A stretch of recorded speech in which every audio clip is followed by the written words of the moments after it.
सुबह को पढूं या रात को पढूं? नहीं नहीं, रात को पढूं।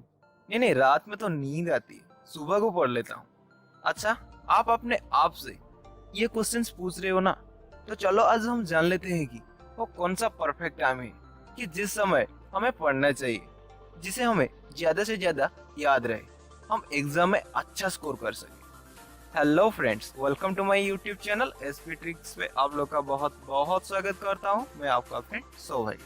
तो फ्रेंड्स, आगे भी अच्छे स्टडी रिलेटेड वीडियोस अपलोड किया हूँ, आप उन्हें भी देख सकते हैं, जिससे आपको स्टडी में काफ़ी हेल्प होगी। एंड अगर आपने मेरे चैनल को अभी तक सब्सक्राइब नहीं किया है तो जल्दी से सब्सक्राइब करें एंड उस बेल पे भी क्लिक करें, जिससे आपको मेरे न्यू वीडियोस की अपडेट इजीली मिलती रहे। दोस्तों, अक्सर बहुत सारे लोगों को कहते हुए सुना होगा, आपको सुबह सुबह उठ के पढ़ना चाहिए, सुबह सुबह 4 बजे उठ के पढ़ो, क्योंकि उठने के बाद आपका माइंड फ्रेश होता है, तो जल्दी से याद रह जाता है। कोई कहता है नहीं नहीं, रात को पढ़ो। रात तो अपनी होती है, सुबह तो मम्मी है, पापा है, भाई है, बहन है, काफी सारे लोग हैं जो अलग अलग काम बताते रहेंगे। रात में कोई काम बताने वाला नहीं होता, हम अपने लिए फ्री होते हैं, तो रात को पढ़ो। लेकिन रात को तो नींद आ जाती है, सुबह उठ नहीं पाता, तो आखिर वो कौन सा टाइम है जो बिल्कुल एकदम परफेक्ट टाइम है पढ़ने के लिए? काफी सारे स्टूडेंट की कमेंट आई कि सर, कब पढ़ना है, रात को या फिर दिन को, कौन सा टाइम इफेक्टिव रहेगा? तो आज मैं आपको बताने वाला हूँ कि वो परफेक्ट टाइम कौन सा है। आपको सुबह पढ़ना चाहिए, दोपहर को पढ़ना चाहिए या फिर रात को पढ़ना चाहिए, ताकि अगर आप उस टाइम पढ़ो तो आपको 100% याद रहेगा एंड आपकी स्टडी इफेक्टिव हो एंड आप एग्जाम में अच्छे से अच्छा स्कोर कर सको। तो सबसे पहले हम ये जान लेते हैं कि दिन में पढ़ने का एंड रात में पढ़ने का सबसे बड़ा फायदा कौन सा है, जिसे आप डिसाइड कर सको कि रात को पढ़ना है या दिन में। सबसे बड़ा बेनिफिट जो दिन में पढ़ने से होता है वो है मोर एनर्जी। जब आप सुबह जल्दी उठ के पढ़ने का डिसाइड करते हो तो आपके लिए सबसे बड़ा एडवांटेज है, क्योंकि जब आप सो के उठे हो तो आप काफी फ्रेश होती हो, जिससे आपका माइंड काफी अच्छे से काम करता है, मतलब आपका ग्रेस्पिंग पावर बहुत ज्यादा होता है। अब बात करते हैं रात में पढ़ने से कौन सा बेनिफिट होता है। तो रात में पढ़ने से जो बड़ा बेनिफिट होता है वो साइलेंस एंड नो डिस्टर्बेंस होता है। सुबह तो जैसे जैसे 1-2 घंटे होंगे सब उठने लगेंगे, सो आपको डिस्टर्ब होगा, पर रात को आपको कोई डिस्टर्बेंस नहीं होगा एंड साइलेंस भी होगा, जिससे आप पढ़ाई में ज्यादा ध्यान लगा सकोगे। अब बात करते हैं आपके लिए जो सबसे अच्छा टाइम पढ़ने के लिए है, वो है जब आपका मन करे प्लस आपकी आदत।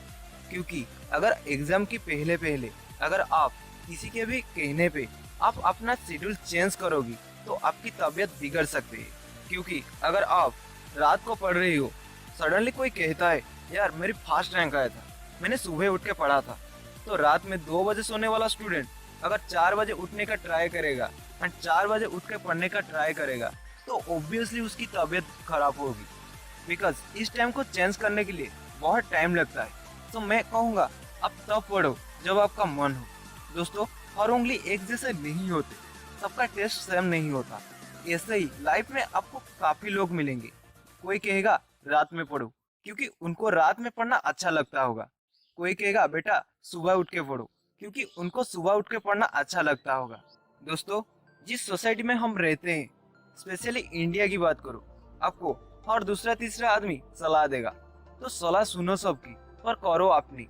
दोस्तों, अगर आपको सुबह उठ के पढ़ना अच्छा लगता है तो आप सुबह उठ के पढ़ो, अगर आपको रात में पढ़ना अच्छा लगता है तो आप रात को पढ़ो, अगर आपको स्कूल से या कॉलेज से आने के बाद 1 घंटा सो के फिर पढ़ना अच्छा लगता है तो वैसे पढ़ो, पर आप तब पढ़ो जब आपका मन हो।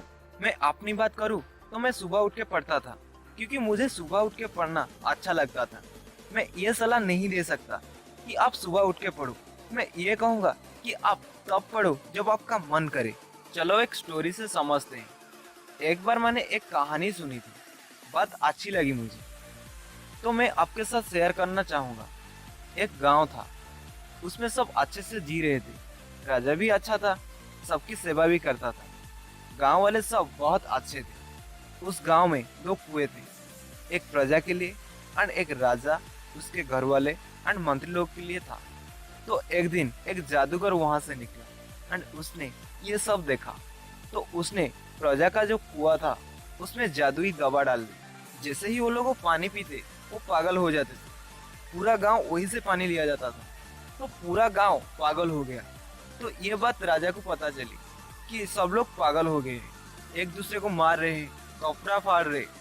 फिर पागलों ने एक मीटिंग की कि हमारा राजा तो बहुत पागल है, न्याय करता है, सबकी हेल्प करता है, हमें ऐसा राजा नहीं चाहिए, चलो उसे मार देते हैं। तो दूसरे दिन सब राजा के घर के बाहर पहुंच गए उसे मारने के लिए। तो मंत्री को ये बात पता चली एंड दौड़ते दौड़ते वो राजा के पास गया एंड उनको ये सब बातें बताई कि सब आपको मारना चाहते हैं। तो राजा बहुत घबरा गए कि अब करे तो करे क्या, क्योंकि ये सब लोग तो पागल है, ये तो मानेंगे नहीं।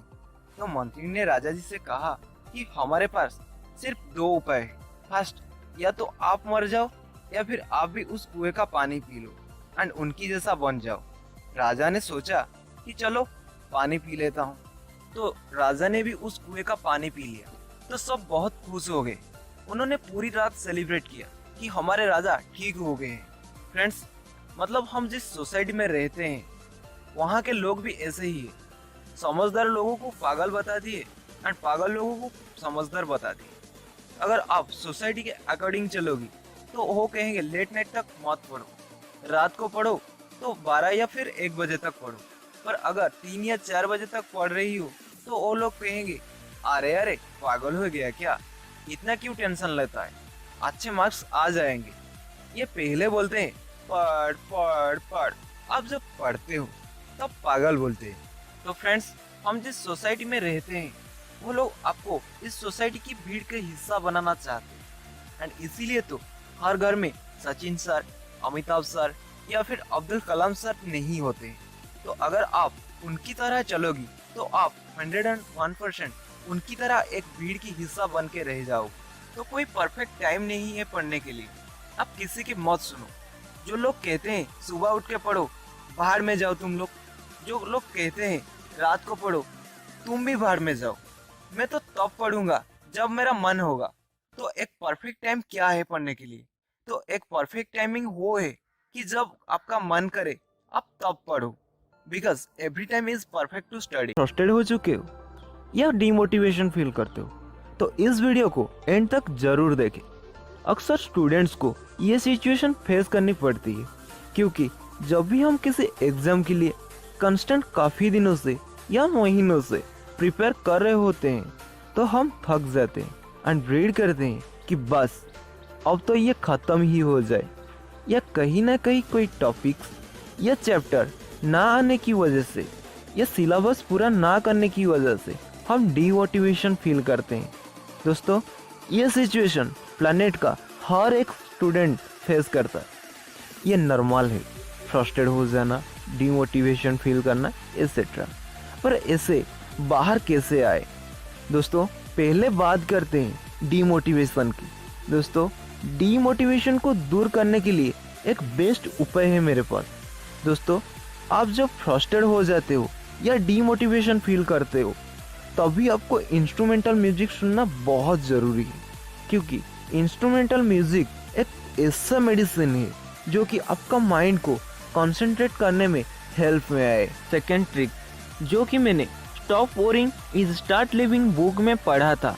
दोस्तों, उस बुक में एक मज़ेदार पॉइंट था एंड वो था व्हाट वाज कैन हैपन, और मुझे तो ये बहुत काम आ चुका है।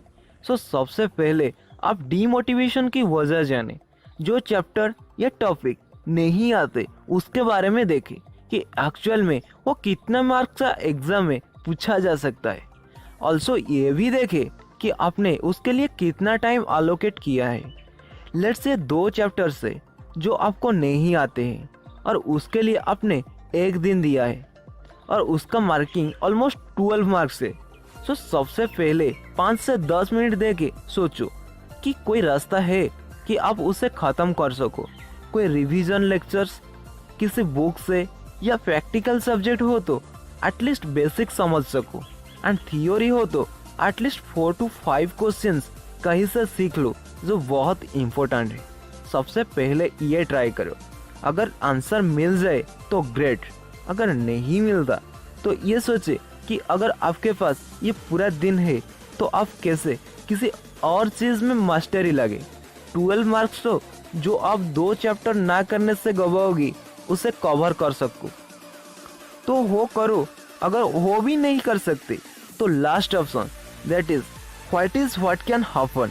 12 मार्क जाएंगे और उसके सामने एक दिन मिलेगा कोई और सब्जेक्ट रिवाइज करने के लिए या फिर वही सब्जेक्ट एक और बार रिवाइज करने के लिए।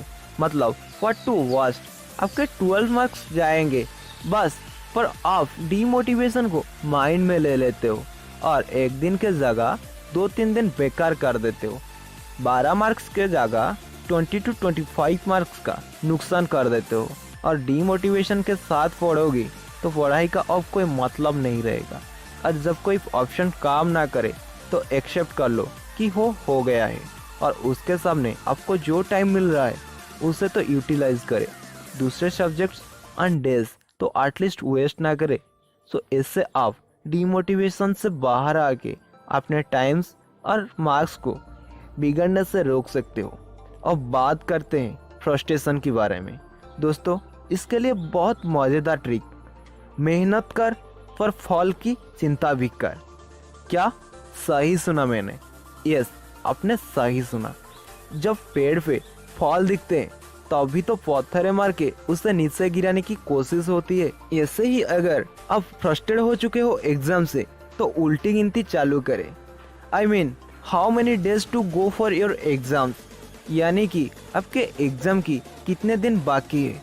और जब भी ब्रेक हो या फ्रस्ट्रेट फील करो बस सोचो कि यार बस अब तो 18 डेज बाकी है, बस उसके बाद तो एग्ज़ाम ख़त्म, सिर्फ जल्द से। पर ये 18 डेज मैं बहुत मेहनत कर लूँगा। 18 डेज की ही बात है यार, बाद में तो जल्द से ही जल्द से है। ये भी मैंने ट्राई किया हुआ है एंड सच में ये बहुत अच्छे से वर्क करता है।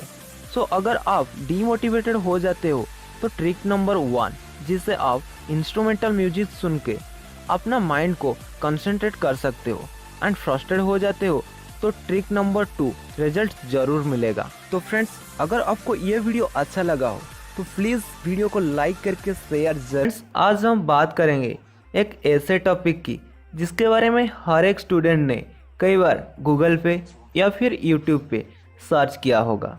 मैं बात कर रहा हूँ about how to remember what we learn. जी हाँ, पढ़ा हुआ कैसे याद रखें। मैंने कई अच्छे बुक्स स्कूल डन किया एंड साथ साथ अपने एक्सपीरियंस से मैंने काफ़ी सारे इन्फॉर्मेशन कलेक्ट की एंड सोचा कि ये इन्फॉर्मेशन वीडियो के थ्रू आप तक पहुंचा दी जाए। मैंने टोटल 10 पॉइंट बनाया है, पर आज हम सिर्फ एक ही टॉपिक के बारे में बात करेंगे क्योंकि ये टॉपिक सबसे इम्पोर्टेंट है एंड बाकी के 9 टॉपिक मैंने पहला वीडियो में बता चुका हूँ। यदि आप वो वीडियो नहीं देखे हो तो इस वीडियो के डिस्क्रिप्शन में उसका लिंक दे दिया हूँ, जाके देख लेना। तो आज का टॉपिक ये है स्पेस रिपीटेशन। किसी भी चीज़ को लॉन्ग टाइम तक याद रखने के लिए स्पेस रिपीटेशन बहुत ज़रूरी है। स्पेस रिपीटेशन आपको नाम से ही पता चल गया होगा मैं क्या कहना चाहता हूँ, पर एक ही लाइन में समझे तो revision after some specific time. हम स्पेस रिपीटेशन तब तक नहीं करेंगे जब तक हमें ये पता ही नहीं होगा कि स्पेस रिपीटेशन नहीं करेंगे तो हमें कितना लॉस होगा। तो चलो इस टॉपिक को एक ग्राफ के थ्रू समझते हैं। फॉर एग्जाम्पल, आज आप कोई टॉपिक पढ़ते हो तो उस दिन तो आपको वो टॉपिक 100% याद होगा, पर जैसे हमने पहले बात की कि हमें उस दिन तो रिवीजन करना ही है, मतलब फास्ट रिवीजन कब करना है वो तो पता चल गया। बट अब बात करते हैं सेकेंड रिवीजन की। सेकेंड रिवीजन कब करना है? एक रिसर्च के द्वारा ये प्रूव हो गया है कि हमारा दिमाग फर्स्ट टाइम पढ़ने के बाद वो इसे 1 वीक तक अच्छे से याद रखता है एंड उसके बाद वो उस इन्फॉर्मेशन को धीरे धीरे भूलता जाता है। तो हमारा सेकेंड रिवीजन एग्जैक्ट 1 वीक के बाद रहेगा, जिसे हमने जो पढ़ा था वो माइंड में रिकैप हो जाएगा, जिससे वो इन्फॉर्मेशन फिर से 100% स्टोर हो जाएगी। अगर आप 1 वीक के बाद रिवीजन नहीं करोगी तो आपको वो इन्फॉर्मेशन 1 वीक के बाद सिर्फ 75% जितनी ही याद होगी। अब बात करते हैं थर्ड रिवीजन की। थर्ड रिवीजन पढ़ने के 1 महीने के बाद करना है, क्योंकि 2 बार रिवीजन करने के बाद वो इन्फॉर्मेशन आपके दिमाग में अच्छे से स्टोर हो गई होती है। सो थर्ड रिवीजन पढ़ने के 1 महीने के बाद करें। अगर आप सेकेंड एंड थर्ड रिवीजन नहीं करोगी तो आप 1 महीने के बाद जो पढ़ा था उसका सिर्फ 35% ही आपको याद रहेगा। So second and third revision बहुत इंपॉर्टेंट है। एंड थर्ड रिवीजन के बाद आपको हर 1 महीने के बाद रिवीजन करना है एंड सो ऑन। तो हमें 3 टाइप का रिवीजन करना है। First same day, second after a week and third after a month. धमाकेदार टॉपिक लाया हूँ जो कि है how to remember what you learn. तो चलो शुरू करते हैं आज का टॉपिक। फ्रेंड्स, काफ़ी लोग कहते हैं मैं दिन में 11 से 12 घंटे पढ़ता हूँ पर एग्जाम में याद ही नहीं आता। ऑलवेज हमने सुना है do smart work not hard work. तो चलो अब देखते हैं रीडिंग में कैसे स्मार्ट वर्क करना है। बस मेरी एक रिक्वेस्ट है, आप ये जो वीडियो है उसको पूरा देखें क्योंकि मैंने इसके अंदर 10 पॉइंट्स कवर किए हैं जो एक दूसरे से काफ़ी रिलेटेड है। तो चलो देखते हैं वो 10 points. First point, 30% reading 70% reset. मतलब किसी भी टॉपिक को रेडी करने में आप अपना 30% एफर्ट रीडिंग में लगाए एंड 70% एफर्ट अपने आप को सिखाने में। क्योंकि कहते हैं किसी भी इंसान का सबसे अच्छा टीचर वो खुद होता है। अगर आपके पास कोई भी टॉपिक रेडी करने के लिए 1 घंटा है तो उसमें से अराउंड 20 मिनट्स उसको पढ़ने में दीजिए एंड 40 मिनट्स बोलने में या फिर सुनने में, जिससे आपको इजीली याद रह जाएगा। Second point, visualisation. मैं 5th स्टैंडर्ड में था तो मैं एक रेस में हिस्सा लिया था जिसमें मैं गिर गया था। मुझे थोड़ा बहुत लगा था। शायद आप लोग सोच रहे होंगे कि मैं ये स्टोरी क्यों सुना रहा हूँ, पर मुझे ये बात इसीलिए याद है क्योंकि वो घटना मेरे दिमाग में है, जैसे पिक्चर स्टोर हो गई है। सो मैं इसे इजीली रिकैप कर पाता हूँ। हमारा माइंड कुछ इस तरह का ही वर्क करता है, वो पिक्चर को बहुत जल्दी स्टोर कर देता है कंपेयर टू वर्ड्स। तो जब भी आप कोई धीरे सब्जेक्ट पढ़ रही हो तो आप उस सब्जेक्ट की हर एक टॉपिक को पिक्चर में कन्वर्ट कर दो, जिससे आप एग्जाम में उस टॉपिक को इजीली रिकैप कर पाओगे। फॉर एग्जाम्पल, हमने पेशवा बाजीराव के बारे में पढ़ा तो था पर हमें इतना कुछ याद नहीं था।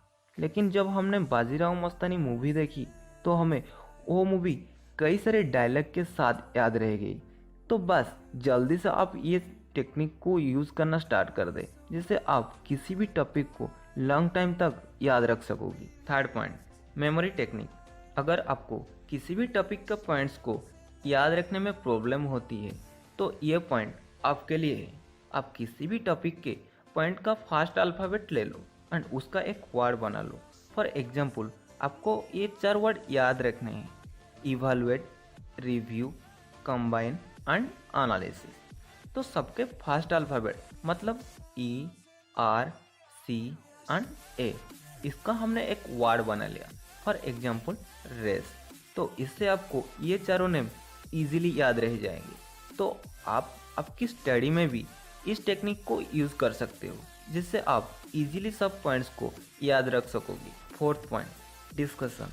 अगर आपको कोई सब्जेक्ट पसंद नहीं या कोई पर्टिकुलर टॉपिक या फिर सब्जेक्ट याद नहीं रहता तो आप अपना 3-4 फ्रेंड्स का एक स्टडी ग्रुप बना लो एंड एक शेड्यूल बना दो, जिसमें आप ऐसा टाइम सेट करो जिस टाइम आपको पढ़ना बोरिंग लगता हो। क्योंकि डिस्कशन एक इंटरेस्टिंग चीज़ है जिससे आपको इवन बोरिंग सब्जेक्ट भी जल्दी से याद रह जाएगा एंड आपको उस सब्जेक्ट में इंटरेस्ट भी लगने लगेगा। Fifth point, instant test. ये बहुत इंटरेस्टिंग टॉपिक है जिसमें आपको कुछ भी नहीं करना, बस आपके माइंड के साथ एक गेम खेलना है। कई बार हमें काफ़ी टॉपिक किसी सिचुएशन की वजह से याद रह जाता है, तो ऐसे ही आप खुद से ही ऐसे कुछ सिचुएशन क्रिएट करो जिससे आपको कोई टॉपिक याद रह जाए। फॉर एग्जाम्पल, अगर आप कहीं पे बाहर गए हो एंड फ्री बैठे हो तो आप अचानक से कोई भी सब्जेक्ट का कोई भी टॉपिक ले लो एंड उसके बारे में सोचने लगो एंड ट्राई करो उस टॉपिक को पूरा याद करने का एंड फिर आप उसको अपने मोबाइल में नोट कर लो एंड जब भी आप घर जाओ तब देखो कि आपको उस टॉपिक में कितना याद आया था एंड कितना छूट गया था। इससे आपको एग्जाम में बहुत हेल्प होगी। जैसे ही आप वो पर्टिकुलर क्वेश्चन एग्जाम में आएगा, आपको वो सिचुएशन याद आएगी जहाँ पे आप बैठ के आपने उस क्वेश्चन को याद किया था एंड उतना ही जल्दी आपको आंसर याद आएगा। 6th point, break between study sessions. कई बार हम 3-4 घंटे तक कंटिन्यूस पढ़ते हैं, लेकिन पढ़ने के बाद इसका कोई आउटपुट नहीं आता, कुछ याद नहीं रहता। जो हम पढ़ते हैं वो याद तब भी रहेगा अगर आप पढ़ते समय हम पूरा कंसंट्रेशन रख पाए। सो हमेशा 1 या 1.5 घंटे तक पढ़ने के बाद माइंड को 10 मिनट का ब्रेक दे। इसमें आप पोमोडोरो टेक्निक का यूज़ कर सकते हो। पोमोडोरो टेक्निक ये बताती है कि आप हर एक 25 मिनट की स्टडी सेशन के बाद एक ब्रेक ले एंड ये टेक्निक से काफ़ी अच्छे रिजल्ट्स आए हैं। तो आप इस टेक्निक को भी अपने स्टडी में यूज़ कर सकते हो। 7th point, sleeping break. अभी हमने बात की कि हमें 3-4 घंटे कंटिन्यूस पढ़ने के बजाय 1 या 1.5 घंटे के बाद एक ब्रेक लेना चाहिए। द मोस्ट इम्पोर्टेंट थिंग कि ब्रेक में हम क्या करें जिससे हमारी एफिशिएंसी भी इंक्रीज हो एंड हम स्टडी से भी डिस्ट्रैक्ट ना हो जाए। तो इन शॉर्ट बताऊं तो आप सोशल मीडिया से दूर ही रहे एंड अब ब्रेक में 5 या 10 मिनट का नैप भी ले सकते हो। ऐसा कहा जाता है कि जब हम सोते हैं तब हमने जो पूरा दिन पढ़ा होता है या फिर सीखा होता है वो स्टोर होता जाता है, तो इससे आपको ज़्यादा याद भी रहेगा and after nap of 5 to 10 minutes आप काफ़ी फ्रेश फील करोगी। 8th point, revision note. Friends, जैसे जैसे आप कोई टॉपिक या चैप्टर पढ़ते जाओ उसकी समरी नोट बनाते जाओ, जिससे आपको रिवीजन करते टाइम बहुत इजी रहेगा। आप वही रिवाइज करोगी जो बहुत इम्पोर्टेंट है या फिर जिसमें आपको प्रॉब्लम आती है एंड शॉर्ट में लिखा होगा, सो आपका टाइम भी बच जाएगा एंड हो सके तो उसके पिक्स ले लो एंड मोबाइल में स्टोर कर दो, जिससे आप कभी भी उसको एक्सेस कर सकोगी। 9th point, revision at the end of day. अगर आप अपने शेड्यूल 14 आवर्स का बनाया हो तो मेक इट ऑफ 13 आवर्स। आपको लग रहा होगा कि मैं आपको काम पढ़ने को क्यों कह रहा हूँ, पर क्वांटिटेटिव बढ़ने से अच्छा है क्वालिटेटिव बढ़े। मतलब आप 14 आवर में से 1 आवर रिवीजन के लिए रखें। जिससे हमने अभी देखा कि हमें रिवीजन नोट बनानी है, तो आप इस 1 आवर में उस रिवीजन नोट को बना लो एंड आपको रिवाइज भी जल्दी हो जाएगा, क्योंकि आपने वो टॉपिक या फिर वो सब्जेक्ट बस थोड़ा ही आज पहले पढ़ा होगा एंड सुना है कि 5 चैप्टर आधे करने से बेटर है 3 चैप्टर परफेक्ट करें, जिससे हमें ज़्यादा स्कोर कर सकेंगे। 10th point, space repetition. ये बहुत इम्पोर्टेंट टॉपिक है, इसीलिए मैंने इसके ऊपर एक अलग सा वीडियो बनाऊंगा, तो उस वीडियो को पाने के लिए चैनल को सब्सक्राइब। आज का टॉपिक है how to concentrate on studies. दिमाग को कैसे केंद्रित कर सकते हैं पढ़ाई में। तो फ्रेंड्स, मैं आज आपको ऐसा कुछ ट्रिक बताऊंगा जो ट्रिक्स आपके पढ़ाई के लिए बहुत ही हेल्पफुल होगा। फ्रेंड्स, आप जब पढ़ने बैठते हो तो आपका मन पढ़ाई में नहीं लगता है।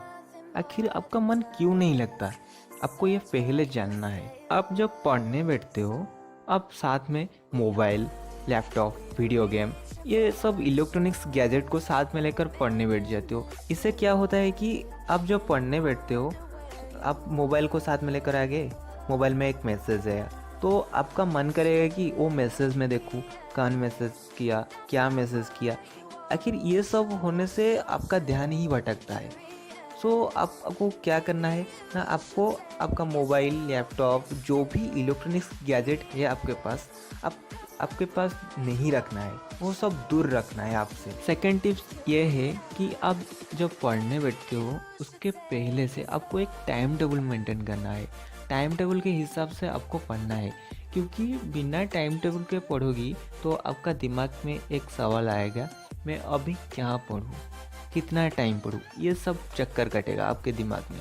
तो बेहतर है कि आप एक टाइम टेबल बना लो और उसके हिसाब से ही पढ़ो। थर्ड टिप्स ये है कि आपको पीसफुल जगह चूज़ करना है, जहाँ पे आप अकेले हो, वहाँ पे आप शांति से पढ़ पाओगी, जो आप पढ़ोगी वो याद रहेगा। फोर्थ टिप्स ये है कि practice makes a man perfect. तो आप जितना पढ़कर भी याद नहीं रख पाओगी उतना प्रैक्टिस में आप रख पाओगी। तो आपको प्रैक्टिस। लाइक करें एंड कमेंट करके जरूर बताएं कि आपको ये वीडियो कैसा लगा एंड ज़्यादा से ज़्यादा शेयर करें। सब्सक्राइब करें एसपी ट्रिक्स को, जिससे आपको इससे अच्छे वीडियोस की अपडेट मिलती रहे। Thank you.